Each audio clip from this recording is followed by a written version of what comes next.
Welcome to DMM Downloads. We are podcasting another conversation about DMM between Jeff Crabtree and me, Rudy Rivera.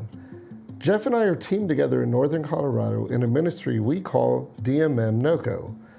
DMM NOCO is unleashing disciple-making movements in Northern Colorado, and we thought it a good idea to start a podcast as a way to bring awareness and resourcing to ordinary people who are passionate about making multiplying disciple makers in our natural networks. Thanks for joining us in this journey. We hope you get a DMM download from this conversation. Well, hey, Jeff. Rudy. Thursday late morning. Yep. I thought it was the afternoon. It's been a good week. But we're back for another DMM download. And Jeff and I have been talking here just kind of as we lean in for this week. And I thought we had some good things that maybe Jeff's kind of downloaded. He's got a new download, which I've been eager to be able to hear more on. But here's like maybe a connecting point. We'll see if we can do this. A couple of weeks ago, we had an episode where we really started to talk about engineering a paradigm shift. And I think you're really talking about churches at kind of on the larger scale, but also the individual heart level. So engineering a paradigm shift from maybe like Western traditional church into more movement or disciple-making movement mentality and habits. Our last episode, we really started to talk more about the gospel of the kingdom, gospel of salvation. We talked a few weeks ago about obedience-based discipleship versus knowledge-based discipleship. And all of these episodes are kind of running together is what we realized. And so this week, we wanted to really talk about they might be connected. Maybe that's part of the download. So I want to actually turn it over to Jeff because this is some of his thinking. Take it away. Well, yeah, we're trying to paint a picture maybe for our listeners who are investigating disciple-making movements that they don't know what that is or what's different than traditional legacy church as we know it. We're trying to paint some picture of differences in what we'd call maybe distinctives. And so we talked a little about the difference between traditional ministry as we would know it. Maybe we call that knowledge-based. We always keep dispensing more knowledge, where in the disciple-making movement world, we talk more about obedience or application. And so another distinctive, and again, we always want to make sure that when we call about distinctives, we're not saying one's right and what's wrong, one's right and one's wrong, and we throw one out. It's just where do you place emphasis? And so we're placing emphasis at different points. So kind of moving on from knowledge to obedience, another distinctive, as we talked a little bit about, is the gospel of salvation versus what we could say in the movement world is the gospel of the kingdom. And so what we're trying to do is help our listeners see this integrated thought. And it's like this. In the gospel of salvation, as we've all kind of learned and grown up in a Western culture, it's asking people to align to knowledge, or maybe a set of what we would call facts, but in the sense of faith is that, God is God, we're not, He's holy, we're not, we're sinners, all have fallen short of the glory. So most preachers or people trying to lead somebody to faith, we're trying to give them knowledge and try to have them affirm or lean into and say yes to knowledge. But that doesn't always translate very well to obedience or application. So we say in the gospel of salvation, we're trying to get people just to raise their hand or come forward or stand up or say to the person, yes, I want to ask Jesus into my heart. And oftentimes that becomes kind of an add-on. We're looking to conversion, kind of an add-on. But when we say the distinction is with the gospel of the kingdom, what we're saying is it's a lifestyle of obedience. It's not an add-on, it's you're all in. Whoa. In the gospel of salvation is Jesus becomes kind of an add-on. I get my ticket punched so I get to go to heaven when I die. Versus in the gospel of the kingdom, in application and obedience, it's all in. And so I would say maybe a way for people to see this more is like when you come to the end of a sermon. You and I've been both preachers for 40 years or more. So you get to the end of the service and then you say, okay, how many of you want to receive Jesus into your heart to be Lord and Savior? So when you die, you get to go to heaven. The other way would be after what you've heard, and do you want to obey and follow and give your life to following Jesus as the king of your life? And so, again, we're trying to show some distinctions between what we'd call legacy, traditional, attractional ministry, which we think is gospel of salvation, and make the distinction of more, if you will, gospel of the kingdom, which is obedience, lay your whole life down and follow in loving obedience. Does that seem to make some kind of clarity there? Yeah, I think they connect these thoughts we've been kind of talking about for a few weeks. And it may be a question to you, because I like the phrase you came up with when you shared this with me a few weeks ago. How do we engineer a paradigm shift? So it does seem like it is a paradigm. It's a shifting of thinking. We've used the phrase an operating system, for example.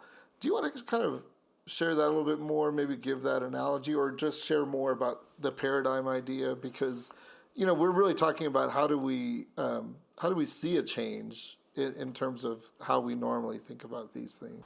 Well, Rudy, when I began to investigate disciple-making movements and the paradigm shift, I had to have people help me see the change, and then that had to be fleshed out in how I talked. And also then how I began to talk helped me begin to see the paradigm. So it's a both and, and if our listeners are in this whole idea of engineering a paradigm shift, we're wanting to help you see something different. And so we're talking about it, but then you would need to begin to talk about it to see it further. It's a back and forth in paradigm shifts. And paradigm shifts are not easy and they take time. But again, you got to see it and you got to talk about it. And then you got to talk about it, then you can see it. And so, Jeff, like something I thought about last night was, and I've heard this before, so maybe it's just semantics, but are we Christ followers or are we called believers? Good. Believer, I'm just connecting it because of what you're sharing, this download. It does seem like the word, when we say, are you a believer, that's really talking more about knowledge. Good. Or are you a follower? It's talking more about obedience. I don't know if you want to speak to that. You didn't hear I that think before. you did a great job. I think, believer sounds more like the gospel of salvation, and follower of Jesus sounds more like the gospel of the kingdom. And so there's probably lots of integral little parts in both of those that are integrated that we can continue to download. But the bigger thing is just, again, can someone see that they're both important? We're not saying knowledge is not important, but obedience, knowledge is to lead us to obedience. It's not to just have more knowledge. And as we talked ahead of time, both of us have been in ministry a long time. And what's the ROI, return on investment, with just sharing more information? I preached for 47 years and could say probably in the old gospel of salvation mentality, I probably didn't see a lot of real transformation of people really learning to obey or apply. It's just they needed and wanted more information.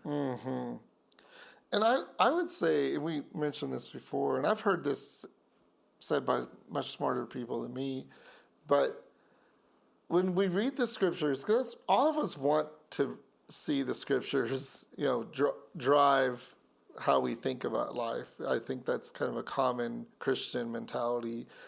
But when we look at the scriptures, the people in the scriptures didn't seem to understand the concept of separating out knowledge from obedience. Like, this is like they're hand in hand. If you know things about God, but you don't do the things you know, then what's the point? You don't know him. You don't know him. Yeah, you don't know him. So there's this tension, I think, that we have in America where we can get information and just go, well, it's helpful to know, but it doesn't affect us or change us.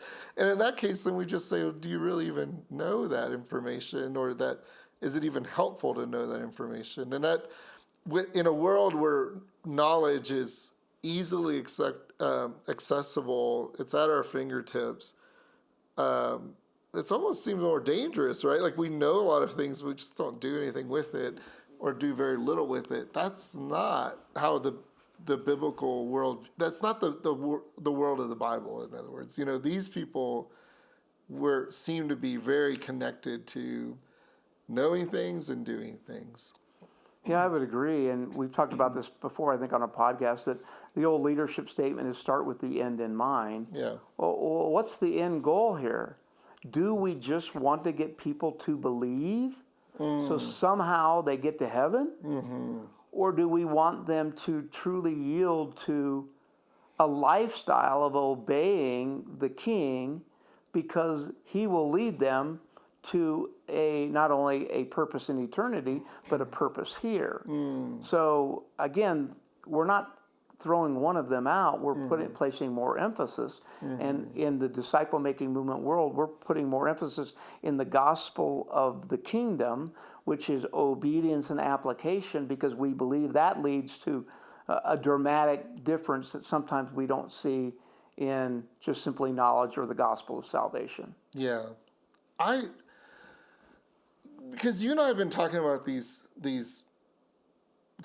concepts, or these titles, gospel of the salvation, gospel of the kingdom, obedience and knowledge, or knowledge and obedience.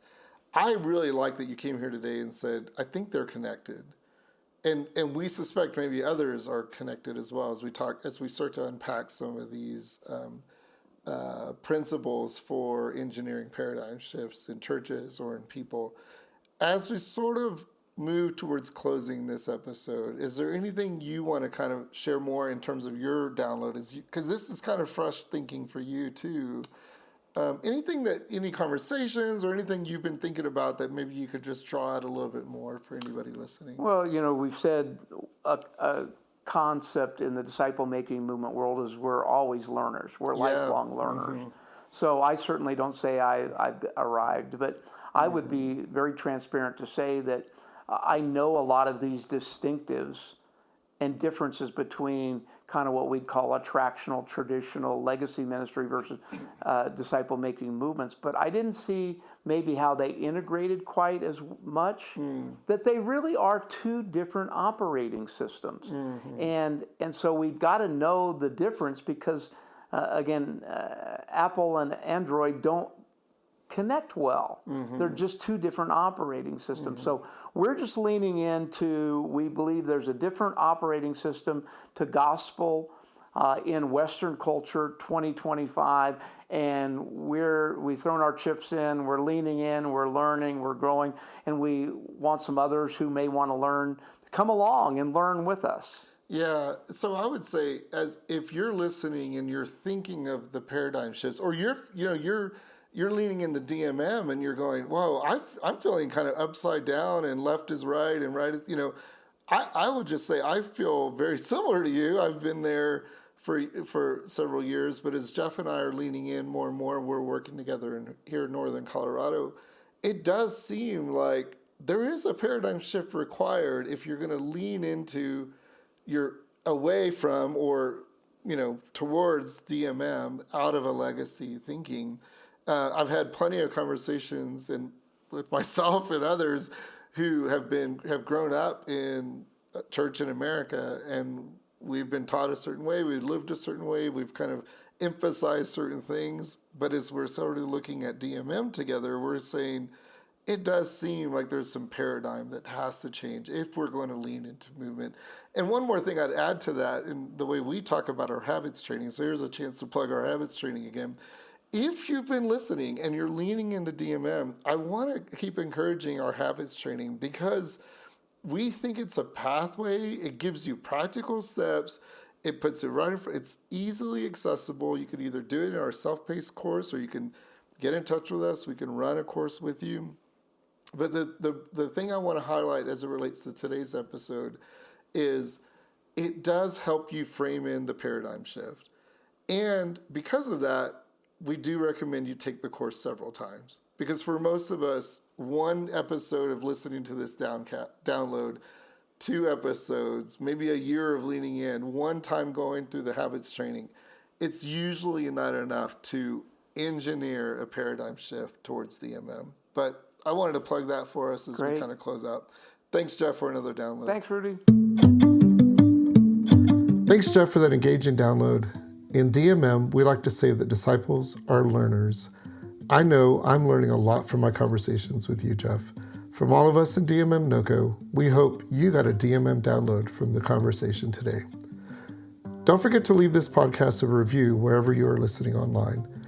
If you found this conversation helpful, please head over to our site, dmmnoco.com, where you can find more content for your DMM journey, including a self-paced Habits of a Multiplying Disciple course.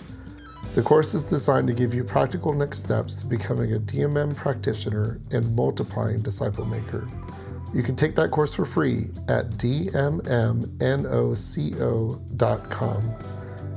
We will be back next week with another engaging DMM download episode. Until then, may you hear from God through His Spirit and take simple steps of obedience in what you hear.